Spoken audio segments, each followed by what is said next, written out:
ರಾಜ್ಯದ ಎಲ್ಲಾ ಕಡೆ ಸುಮಾರು 2,000 ಕೋಟಿ ರೂಪಾಯಿ ವೆಚ್ಚದಲ್ಲಿ ರೈಲ್ವೆ ವಿದ್ಯುದೀಕರಣ ಆಧುನೀಕರಿಸಲಾಗುತ್ತಿದೆ ಎಂದು ಕೇಂದ್ರ ಜಲಶಕ್ತಿ ಮತ್ತು ರಾಜ್ಯ ರೈಲ್ವೆ ಖಾತೆ ಸಚಿವ ವಿ. ಸೋಮಣ್ಣ ತಿಳಿಸಿದರು.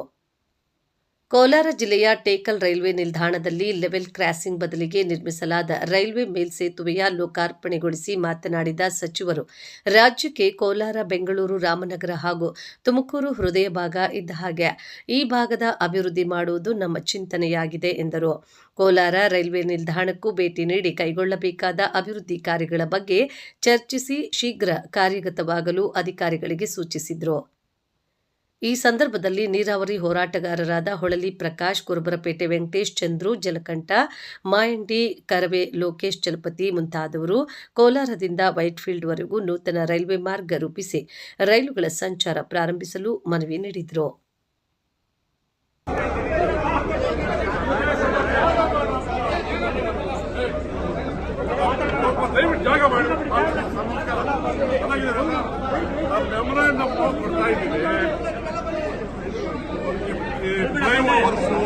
ಫ್ಲೈಓವರ್ಸ್ ವಿಷಯ ಹಾಕಿದ್ದೀವಿ.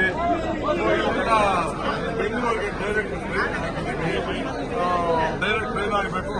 ಫ್ಲೈಓವರ್ಸು 4-5 ಜಾಗದಲ್ಲಿ ಆಗಬೇಕಾಗಿದೆ. ಕಾಲದಲ್ಲಿ ಆಗಬೇಕಾಗುತ್ತೆ. ಅವೆಲ್ಲ ವಯಸ್ಸಾಗ್ಬಿಡ್ತೇನೆ. ಎಷ್ಟು ವಯಸ್ಸು ನಿಮಗೆ? ನೀವು ನಮ್ಮ ಅಧ್ಯಕ್ಷರು ಮಾಡಿದ್ರಿ, ನಮ್ಮ ಸೀಟ್ ಕೊಟ್ಟಿದ್ರಿ. 72. 75. ನೀವು ಬಿಫಾರಂ ಕೊಟ್ಟಿದ್ದಾರೆ, ಸೀಟ್ ಕೊಟ್ಟಿದ್ದಾರೆ. ಮುಳುಬಾಗಿಲು ಸೀಟ್ ಮಾಡಿಕೊಟ್ರು ಸಚಿವರಾಗಿದ್ದಾಗ. ಎಲ್ಲ ಕೇಂದ್ರಗೆಲ್ಲ ಮಾಡಿದ್ದೀವಿ. ನೀವು ವಯಸ್ಸಾಯ್ತು ಅಂತ ನಿಮ್ಮ ತಲೆ ಬರಬಾರ್ದು, ಎಲ್ಲ ತೆಗೀರಿ. ನಿಮ್ಮ ಮನೆಯವರು ಇದ್ದಾರಾ? ಖುಷಿ ಪಡ್ತಾರೆ. ಇದು ಫ್ಲೈಓವರ್ ಮಾತಾಡಿದ್ದೀವಿ. ಫ್ಲೈಓವರ್ದು ಸೇತುವೆ ಕಟ್ಸ್ಕೊಬೇಡಿ. ಎಲ್ಲ ಅಧಿಕಾರಿಗಳಿಗೆ ಹೇಳಿದ್ದೀನಿ. ತುಮಕೂರಲ್ಲಿ ಹೆಂಗೆ 27 ಆಗ್ತದೋ ಕೋಲಾರಕ್ಕೂ ಅದೇ ಆದ್ಯತೆ ಕೊಡ್ತೀವಿ. ಆಯ್ತಾ?